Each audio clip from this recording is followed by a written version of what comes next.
New and old debt kings, she warned the economic recession is coming soon.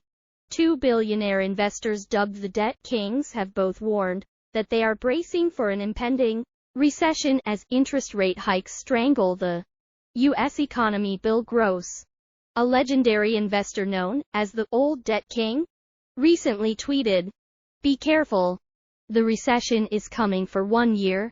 I once suggested that 4.5% is the limit of normal interest rates now, and that appears to be the case.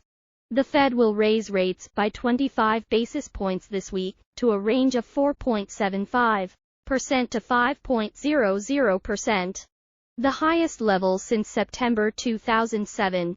During his tenure at PIMCO, Gross helped run the world's largest mutual fund and earned the moniker Debt King after leaving PIMCO.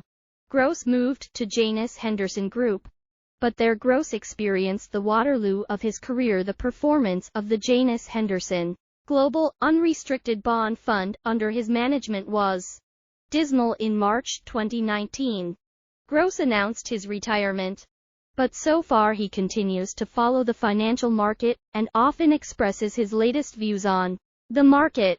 Last October, Gross warned against raising rates to 4.5% or higher that he worries will curb lending and overwhelm the indebted U.S. economy, especially as the U.S. economy already faces growth headwinds such as the Russia-Ukraine conflict and Europe's energy crisis at the same time.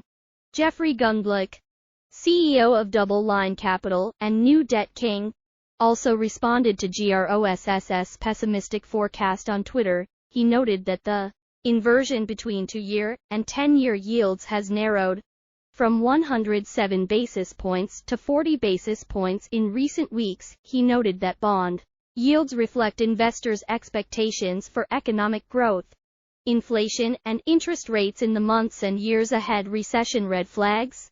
He warned, predicting that the Federal Reserve will cut interest rates aggressively in the near future. Meanwhile, Gundlach also predicted last week that turmoil in the banking sector will trigger a recession within the next 4 months. He also warned in February that stocks could underperform for a while as rising interest rates weigh on company valuations.